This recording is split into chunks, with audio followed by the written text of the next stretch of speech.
Hello, ladies and gentlemen. Welcome to the recap of AEW Double or Nothing 2022. I'm actually exhausted from watching this pay-per-view. I'm joined by the new Bulletcast World Heavyweight Champion, Brian Tronic, the host of Within the Ropes. Yes. You see that? Look at the guns. 24-inch pythons. Brother. He's ready for the main event run. He's wrestling Flair in the last match next month. The last match, the one before the last match, and then the match after the last match. Man, will he still be the champ come the last match? That's the real question. Yeah. I have a little speech real quick. I'll save it. I'll save it for later on in the week. Save it for later? I'll save it for later. All right. I need about an hour and a half time slot, so we're gonna have to call the network and say we need some overrun, brother. It'll be shorter than this show, so it's all right. Jesus Christ. Oh man. Normally I like to start off with the big. Should we start off with the big stuff or what? Should we just go in order? Let's go in order. Let's go in order. All right. Yeah. You probably are wondering, where's Atticus? The former champion. He is actually in Vegas for Double or Nothing. So he wouldn't join us tonight, but he will be back on Thursday when the three of us are all back together again. That's right. I didn't watch the pre-show, but apparently it was an hour, and only one match was on said pre-show. Jesus Christ, bro! I just have to say it. Yo, bro, I get Double or Nothing's your biggest event and everything, but come on, dude. Really? A lot of this stuff could have been cut. A lot of these matches didn't need to happen on pay-per-view. Like Darby, I didn't even know Darby and Kyle O'Reilly was happening on the pay-per-view. I'm like, what? Y'all can throw this on Dynamite. It was a lot. It was a lot. Yeah. Hookhausen versus Tony Nese, Mark Sterling. That happened. Hookhausen defeated Tony Nese, Mark Sterling. Did you watch this? I did. It was a decent, quick match. Mark Sterling, I didn't know was he's actually a wrestler. Yeah, I didn't know that. Wrestled on the East Coast indie scene. Yes, I didn't know that. I did some research prior to this match, and I was like, oh, okay, Mark Sterling. He's nice to see you. He's been within the ropes a couple. Yes. See, there it is, right there. Yes, sir. Oh, that was cool. Man. It was okay though. It was a good match. Yeah, man. Vegas, they did big things with AEW. A lot of talent was on there. Shout out Sandra Moon. She's going to be on Dark. Adriel Noctis, he's been on the show. He did some stuff with AEW. So shout out to them. Wanted to get that on here real quick. Oh yeah. Now this has been a topic of conversation. We get to the main card. It is the opening of Double or Nothing. It's Wardlow versus Maxwell Jacob Friedman. MJF no-showed a fan event a few days ago, and the reports were going around that he had a flight booked out of Vegas. And, the reports have been going around for quite some time that he's been unhappy with his time in AEW. And I mean, he lost 2 pay-per-view feuds. He hasn't had a title opportunity in 2 years. And he only had 1 world title opportunity that was just 2 years ago and lost. Yeah, to be upset too. So, he did show up for the match. He got completely squashed. Mm-hmm. I'm not going to use the term buried, but he got squashed. It was basically potentially written off. Yeah. So I was listening to shout out to the Ringer and everybody and your boy Flobo and all those guys. Yes. But David Shoemaker was saying in their green room on Spotify that should they have put this in the middle of the show to kind of make people wait, like, is he going to show up? Which I think is a great idea. It's a good idea, but it's probably best that they got it out the way so that the talk of the show wasn't just about, is MJF going to be here? Is he going to show? Because, I can only imagine, everyone kind of just, putting all the, rest of the matches on the back burner, like, oh, is Wardlow and MJF going to happen? Is MJF? And if what's going on with MJF is indeed happening and people are upset and people not showing up to things that they're scheduled for, if that's happening, you probably want to get that out of the way quickly and move on with the rest of the show. Yeah, but 10 power bombs. Wardlow wins. He gets the all elite graphic. Hey man, congrats to Wardlow, dude.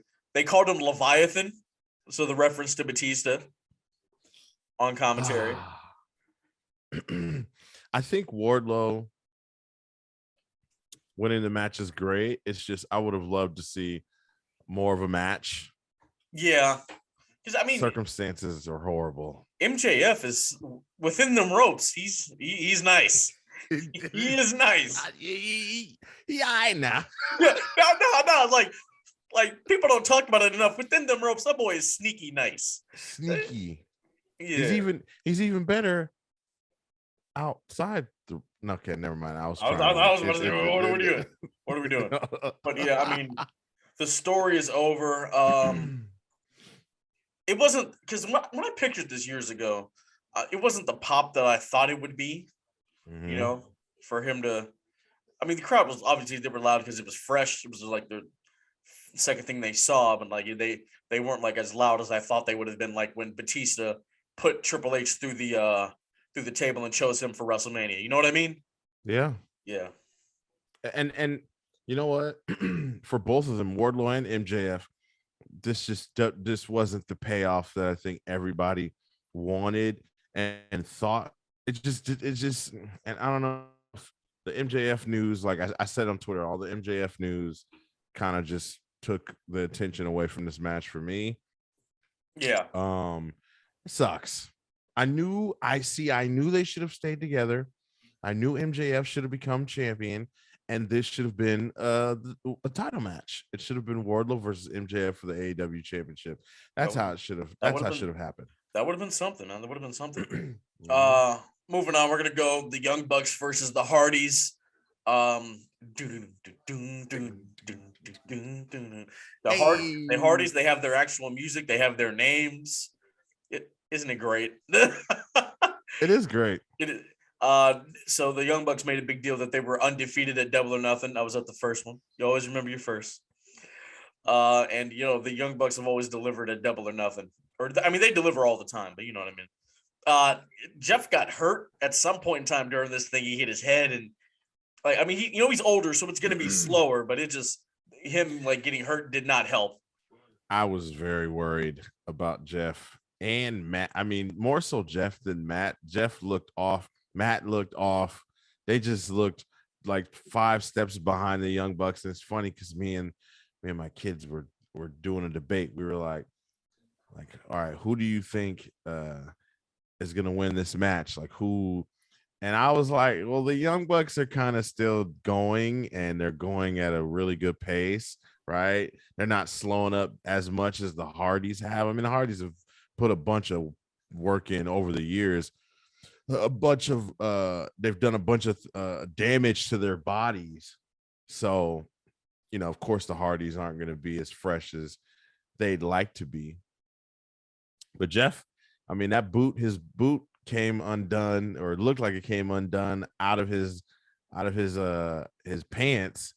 I'm like, oh, Jeff, you got to fix your boot, dog. You don't want to roll an ankle or something. Yeah. That, but I mean, like the swanton onto the steps, like they did certain spots that kind of got the crowd back up for it. And, the Hardys won.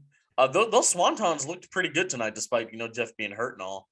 Yeah. And once I saw Jeff hit that swanton on the steps, I was like, oh, okay, he's fine. He's all right. Like he knows what he's doing. I was like, but those super kicks that they hit on the Hardys, and then they go to the spot where they're on their knees and taking them, like those super kicks before they go on their knees, bro. Like the one that hit Matt, I was like, oh my God, is he okay? Disgusting. I was like, yo, the one that hit Jeff, that I'm like, Jesus Christ, that looked like it hurt. But all in all, the Hardys, they beat the Young Bucks. Yes. You know what happened? All right, they had Caprice Coleman from Ring of Honor on commentary, and he was a nice touch. Definitely. Yeah. He's a natural. He is like myself. And me too. Come on down to Ugwa, man. I can get you a spot. Well, you know, back in my day when I used to call with Cole over on SmackDown Oh in the man, late 90s. back in my day when I used to call it Matt Striker on ECW. Oh, that was you. I was wondering who that was in the Oh, headset. what do you mean? When I was backstage producing. What you mean? I used to be the Live Wire Christian is the ECW champion. That was great, man.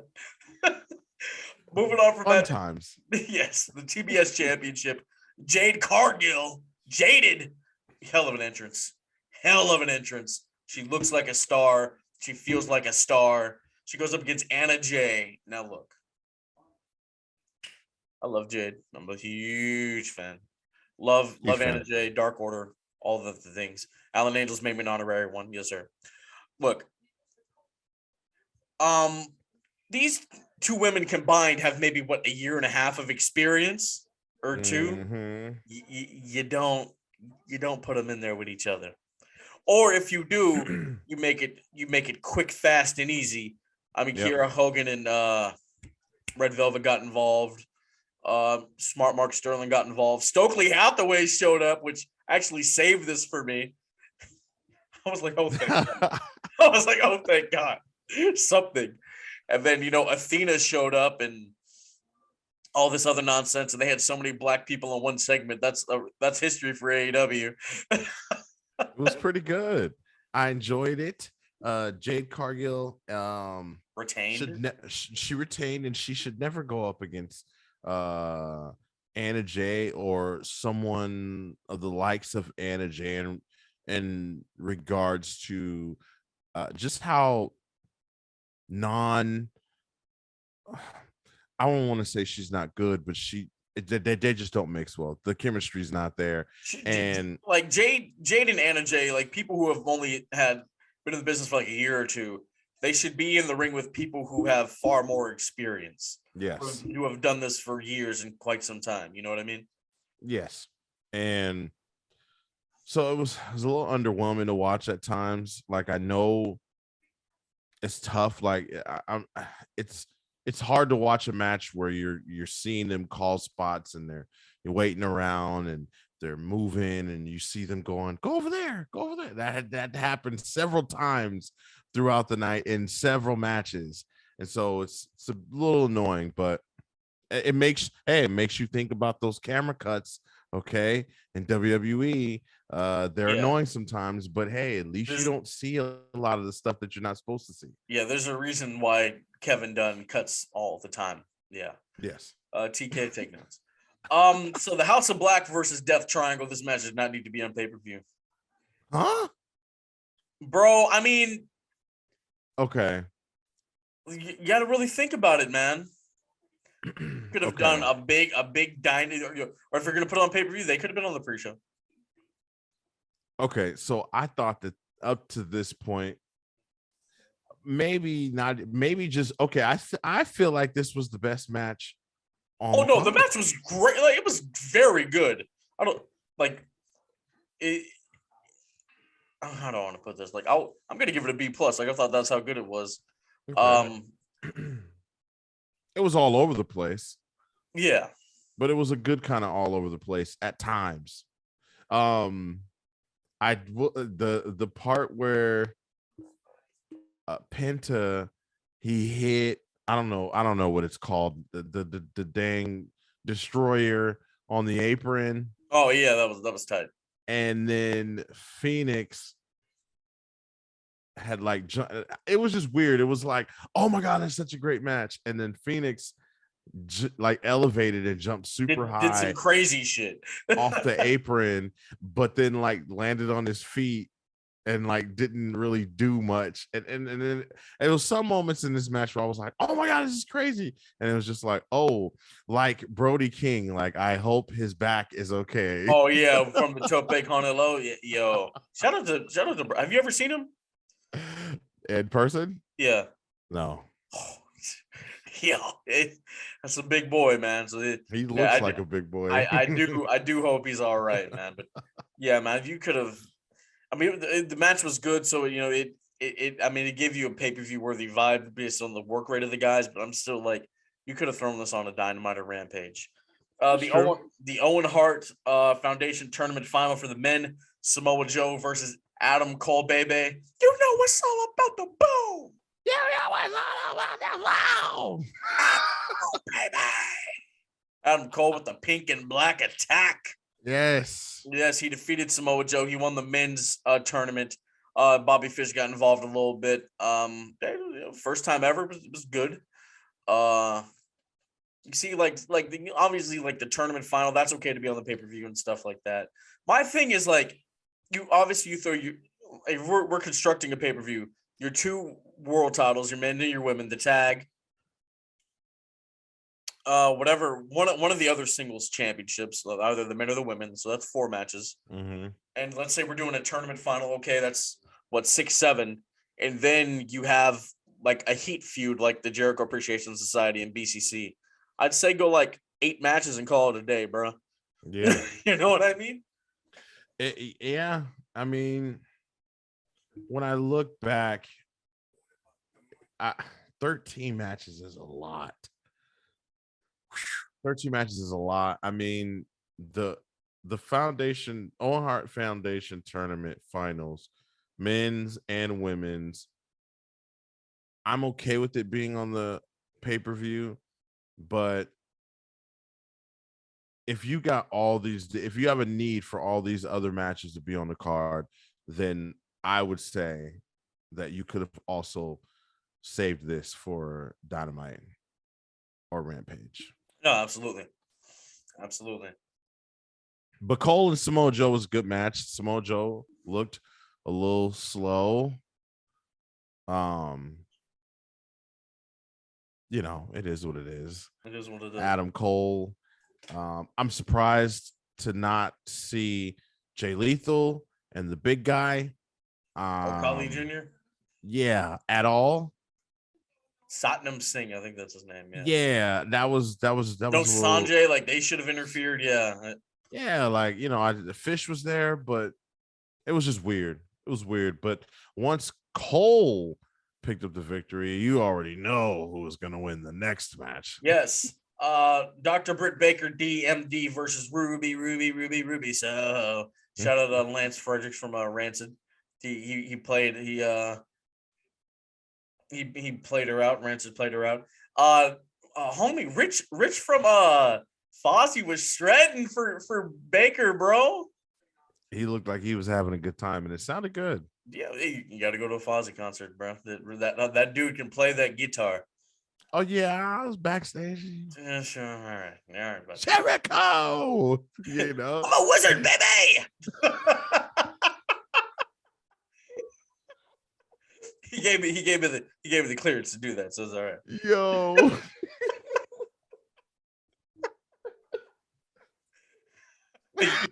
Yes, because I'm a wizard. Yeah. So I mean, Baker and Soho, they have the match. Britt Baker wins. Wrong person won. Really? Yeah, I think Ruby should have won, and Britt. If Adam Cole and Britt Baker were gonna win, then this definitely should have been on Dynamite. Power play. And you've gotten rid of Ruby, so not gotten rid of, but she's lost all the meaningful matches that she's had since she's coming to the company. She lost the AEW Women's title match. She lost the TBS title finals. She lost this. Yep. Yeah. Tony Storm gets eliminated. I don't know. It's just weird booking. Yeah. Weird booking. You wanted the shot of the couple to have the titles together. That's what this was all about. Yeah, now you got that couple, and then you have the other couple in the next match. Yeah, this definitely did not need to be on the pay-per-view. When they came out, I'm like, yo, what's happening? Before we get to that, Martha Hart comes out, gives a speech. Tony Khan walks her out. People are chanting Owen and everything. I mean, Britt and Ruby Soho, they did the finish from 10. Brett and Owen. They did feeling it. They did the finish from 10. WrestleMania 10. Didn't somebody just do that? Yeah, but CM Punk and FTR have been doing Young Bucks karaoke for the past couple months. Hey, Hangman Page called it that, so I'm gonna call it that. I was like Bret Hart karaoke. I like that. It's I feel like it didn't surprise me. I was like, oh, okay, It happened. cool. Yeah, It happened. Yeah. I've seen it before. I feel like I've been seeing it for the last month on AEW TV. Is Brett and Owen finishes, but Martha coming out there was cool. I think she needed somebody to help her. Cindy said that she needed some help. She needed somebody to help her with those belts, help her with the trophy, assist her. I mean, it just was weird. She was out there doing everything by herself. I don't know why her kids weren't with her. Yeah, that was weird. She's like, Oj was up there, and I forgot the daughter's name. Yeah. But yeah, it was strange that they weren't up there with her. But maybe too much, maybe too crowded. Yeah, it's a possibility. So the next match was America's Top Team of Scorpio Sky. What do you think of the new TNT title? I think it's beautiful. It's cool because it's Lakers inspired. It's got the 824 on the button part of the straps, the snaps. For Cobras. Gotta love it. Gotta love it. R.I.P. to the Black Mamba. That's right. Yeah. Oh, hold on. Hold on a second. Okay. Yeah, he's gonna pull a Phillip, but he's gonna. Yeah, I'm pulling a Phillip because he's gonna step away, brother. I'm doing a Brian Tronic. But yes, it was Scorpio Sky, Ethan Page, and Paige Van Zant going up against Sammy Guevara, Frankie Kazarian, and Ty Conti.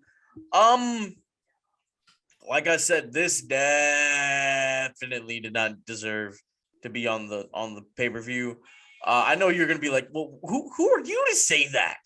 I'm the microphone messiah. You know, I kind of do this not for a living, but I do this for the majority of my time, if you know what I mean. But no, but I'm serious. Like I get, you know, they've been having a story play out and everything, but like I said, this could have been a Dynamite. This could have been a Rampage. I wasn't a fan. And I mean, Sammy Guevara and Ty Conti playing into the booze, and I know they've been called Cody and Brandy Light with the power couple thing, and them rising up. I guess that's called the Cody Vader. I think that's what Cody said in his statement when he left AEW. Them rising up on that, and Ty Conti being dressed like Cruella DeVille. Excuse me, I thought that was funny. And I guess they stole some property of Dan Lambert's. They stole some UFC championships. I know Sammy Guevara has one of the BMF, the baddest motherfucker championship or bad motherfucker championship. And I know one of the old UFC titles. I know Frankie Kazarian carried out a UFC championship as well. But I mean, the match, honestly, like I'll give it a B- probably. Frankie Kazarian got fed up with the antics of Sammy Guevara and Ty Conti eventually, which it didn't cost him the match because Sky, Paige, and Van Zant, they won. Paige Van Zant, she didn't look half bad, man. She did not look half bad at all. Yeah, she got tagged in, tossed around Conti for a bit before Guevara made the save. Van Zant then hit Guevara with a punch to the stomach and a tilt-a-whirl DDT, which I thought that was nice. Yeah, then the teams faced off in the center of the ring, but Kazarian refused to work with Guevara until he tagged himself in moments later. Yeah.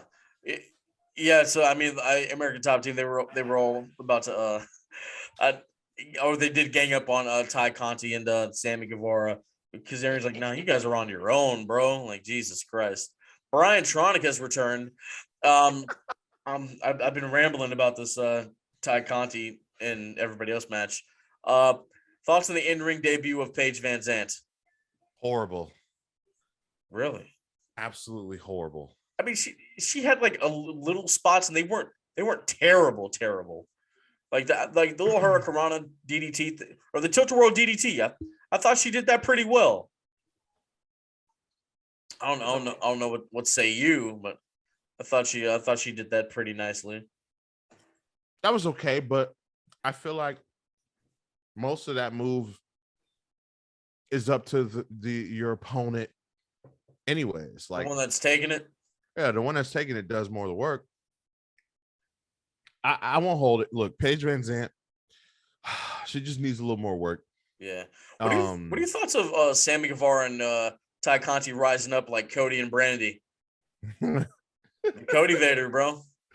Cody Vader. I love it. Her dress as Cruella.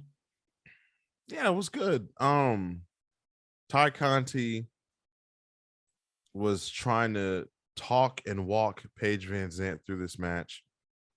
And that's another thing I just didn't like. You clearly at times saw her telling her to go to the corner or move over here. She even tried to talk to her in Spanish to tell her to back up or move to the corner. So yeah, does Paige Van Zant speak Spanish? I don't think so. I don't know. Yeah, she understood her though. Oh. El move. That's probably what it was. Oh no. Yes. Yeah. Moving on from that. Kazarian. I mean, this match was just thrown together. It really didn't have to happen. It did not have to happen at all. Jesus Christ. I mean, I would have rather Paige Van Zant versus Ty Conti, and with everybody else ringside, because that's kind of what it felt like at times. It felt like a Ty Conti versus Paige Van Zant, and then sometimes it felt like Kazarian versus Scorpio Sky, and then sometimes it felt like Scorpio Sky versus Sammy. It just felt like a bunch of singles matches put into one. Ethan was just there. Yeah.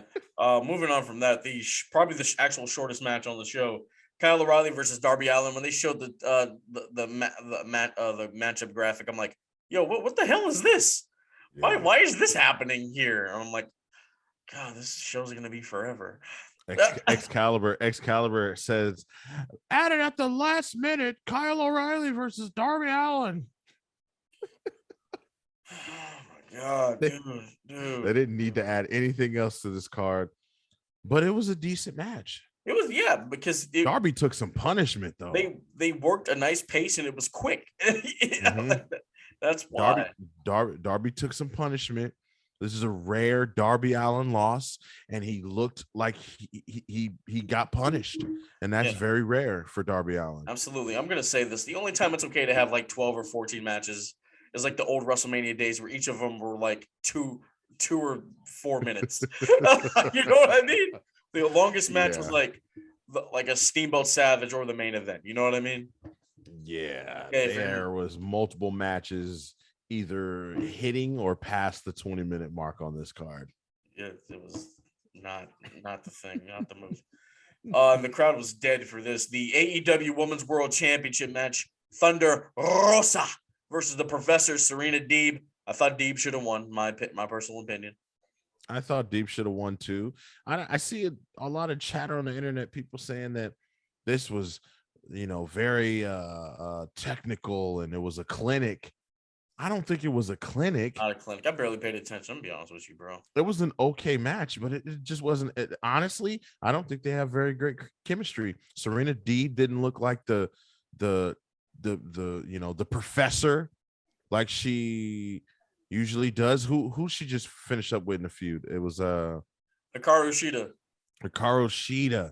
Like, they got incredible chemistry. So, you see, this is why WWE has certain people wrestle each other on house show loops. There you go. Every week. People be like, why is he wrestling him 20 times? Mm-hmm. Dude, so they work out the kinks. Yes. There's a method to the madness, brother. Figure out what works and what doesn't work. God, like it's as simple as that. I'm glad you said that. That is simple. If a lot of these matches would have been great had they've had a chance to do a couple of these on some house shows every now and then, especially I mean, going back to even like we said, Jade Cargill and Anna Jay, had they had a few times to run this on a non-televised match, then it would have been better for the pay-per-view. But yes, Thunder Rosa, Serena Deeb. I thought Serena Deeb should have won, but Hey, they're gonna give Thunder Rosa one more chance at it. Yeah, it is what it is. All right, next up, the Jericho Appreciation Society. Baby! Goes up against Eddie Kingston, Santana Ortiz, Brian Danielson, and John Moxley in Anarchy in the Arena. It was utter chaos. One of the 2.0 homies, the dude with the long hair, he was bleeding like nobody's business with the white pants on. Yes, that was Matt Menard. Matt Menard. John Moxley had a fork. He threw a cooler at Chris Jericho. Oh my God. They played the music throughout the match, and it was okay at the beginning, but like they played it for a little too long. I'm like, all right. Thought I was watching ECW. Yeah, I'm like, did New Jack hit the ring? Like, Jesus. I'm like, yeah, we could have cut this shit. Like, real tough. But honestly, bro, my favorite part of the match, it wasn't even a move. Oh, Jim what Ross. was it? Oh no, what did he say? Daniel Garcia was pandering to the crowd, and he was like, he's like, stop looking at the crowd. They don't give a shit, kid. I don't know why, but it popped me. I'm like, that's fucking funny. God. Jim Ross says things sometimes, especially he said something else during the show. I'm probably not going to be able to remember it. He said to Tony, we're getting old. Wait. He said, it was several things. I remember he said something like, we haven't even seen the champions in this match in the Jungle Boy Luchasaurus match. Oh God. We haven't even seen the champions. He mentioned something else like, I gotta go back and find it. Bro, he has like some one-liners that are just funny, dude. But yeah, hilarious. They don't give a shit, kid. That popped me. Yeah, man, this was legit anarchy everywhere. At one point, Kingston poured gasoline on Jericho, and he's gonna douse him. Daniel Bryan's like, "What the hell are you doing?" Brian Danielson, sorry. I know Atticus gets upset when I do that. Like, what the hell are you doing? Is Brian Danielson and Eddie Kingston gonna have a feud or something? Like, why not? What was that? Sure, why not? Do it at they got Fight for the Fallen coming up? Where was William Regal?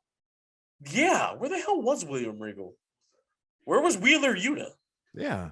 What's going on? Like, I mean, I get it, they weren't a part of the match, but yeah, Regal could have at least walked him out there. He could have got involved. He could have got involved with Jericho. Walked him out, or been on commentary, or hell, I would have. Commentary. That would have been it. Yeah, it would have added a lot more, I think, to the match if he'd have been on commentary. I guess because I'm just so used to him being on commentary during any of the Blackpool Combat Club's matches, Absolutely, so this was weird. But what are your thoughts on Anarchy in Arena? Like, how did it work? It was utter chaos. I thought it worked. I would have liked to see, on WCW, they had like whenever Public Enemy would go up against like Harlem Heat or the Nasty Boys, and they would like brawl all over the ring or brawl all over the arena, and then they would have like the side-by-side screens. It would have been cool to see like maybe like 4 different camera like shots on the screen at the same time. That keep actually up with where everybody was. Just kind of keep up with what everybody was doing. The music, I see a lot of people on the net saying it was a little too much. I thought it was okay. No, it's like I said, it was fine for a period of time, but then it just kept going and going. I'm like, all right, we can cut it now. They even ran it back. I'm like, bro, we're done. You've played this 4-minute and 30-second song for 12 minutes. We're done. We're done now. Stop Half the match. Yes, man. But the Jericho Appreciation Society, they won. Do you know why? Because he's a wizard. He is a wizard. And Jericho had a look on his face after the match. Just, he wasn't smiling like he normally does when he wins. He was still angry. Yeah. Yo, he put Moxley in the lion tamer and the table broke. I'm like, oh my God. I hope he's all right. But yeah, man. I mean, I like how they did play up the history. The first Double or Nothing was in Vegas, and that's when Moxley showed up, and Jericho Moxley at the feud. Moxley took the title off of Jericho. All that Mhm. stuff. Good stuff. Good stuff. All right, next up, it is the AEW Tag Team Championships. The Jungle Boy and Luchasaurus. They're no longer the Jurassic Express. Yeah, I noticed that. That's weird. All right, I guess they went up against Team Taz as Powerhouse Hobbs and Ricky Starks. Hope Starks is all right. He landed on his head. Jesus. Did he? I missed that part. Yeah, they did a spot and he flipped over the ropes and he landed on his head like pretty Oh, bad. is that why? Is that why he was gone for the majority of the match? Yeah, he was kind of out of it. And Oh no. also Keith Lee and Swerve Strickland were in this match too. Yeah, man. So so there was a point in time, when Jungle Boy was getting his comeback on Ricky Starks, he was like really laying in those forearms. I'm like, yo, I hope Ricky's all right, dude. Like, Yeah. Jesus Christ. But I thought Hobbs and Stark should have won. Obviously, Hobbs, Bay Area dude, he's the homie, he's been on the show. But just like it would have been their time. Like we only had one title change hands, spoiler alert. But we could have had more. Yeah. I mean, Jungle Boy and Luchasaurus, I was kind of rolling with them just because I want to see. Well, I'm just gonna be honest. I knew that Keith Lee and Swerve weren't gonna win this match. Just I mean, come on. We all know. Come on. Swerve had his moments though. Swerve and Keith. Swerve and Keith did have their moments. I learned today that they were tag team partners on the Indies. Is that true? I seen someone say that, and I didn't know if it was true or not. I've never seen them tag together besides AEW. So I mean, it could be true. Maybe. They wrestle in a lot of the same places. Luchasaurus and Jungle Boy's tag team finish. It wasn't pretty. It's one of my favorite finishes in AEW, but it wasn't pretty tonight. It was not. No. I know a lot of people on the internet were calling for Christian Cage to turn on Jungle Boy and Luchasaurus. Guys, I don't think that's gonna happen. Yo, the spear that Starks hit on Jungle Boy, I'm like, oh my god, this is it. But he kicked out. He kicked that. Yep. Oh, and why? I thought in AEW 3-way tag matches that it was like triple threat style. They have rules, and we gotta read. They have an actual rule book. We have to read it. And then Starks and like they were trying to do stuff behind the referee's back, but isn't it like no DQ? Like it is. 3-way. That doesn't make any sense either. You hit him with the championship. The ref didn't see it. I'm like, well, it's a multi-man. There's not supposed to be any DQs. Yeah. So that doesn't make sense. Lastly, it is the AEW World Championship. Hangman Adam Page goes up against the Second City Saint, CM Punk. CM Punk won. He's the new AEW champion. He looked like he was crying and stuff. It's very interesting. An article just came out, and apparently Punk said his time in WWE was completely wasted. And I'm like, all right, dude. Come on, Punk. Like, multiple world championships, WrestleMania matches, prominent spots. I get you didn't get the main event, but you gotta come on, dude. You were very successful. You made a lot of money. Come on, man. Jesus. But get it together. Yeah. What are your thoughts on the match? The match was okay. It wasn't like spectacular or anything like that. It was good for what it was. I don't know. I think I don't know if it's too soon. I don't know what to think of it. I don't know what to think of the match. I don't know what to think of just the pay-per-view overall. Maybe it was just because it was too long. I felt like I've seen people saying it still felt like a big fight feel. Didn't really feel like that to me. It just felt like, it felt like another match. Yeah. I thought someone was going to come out because they were taking really, really long after Punk had won the match. Yeah, I thought we were gonna get a debut or something, but no. Yeah, but no, that didn't happen. But hey, good for Punk. He did look like he was emotional. I thought he was gonna be a heel after this match. Yeah, I mean, things got a bit clunky, particularly when particularly when they tried to get a bit too clever for their own good. But other than that, I mean, it's fine. Congrats to Punk. He's the champion of AEW. Never thought I would see CM Punk hold a championship again. And be honest with you, I'm happy. I'm happy for the guy, man. You know, I was that 434 run with the WWE title. That's one of my favorite runs ever. I'm a huge advocate for it. Mm-hmm. And from one Phil to another, congrats, brother. Congrats to CM Punk. Can't wait to see what he does with the championship. That is going to Phil. Yep. Proud of you. That's Summer of Punk 2.0. Look in my eye. What do you see here? That's my Barry Gibbs singing Cult of Personality. Ow! Staying alive. Yeah. Well, so Brian Tronic, what are your thoughts on AEW Double or Nothing 2022? It's your final grade.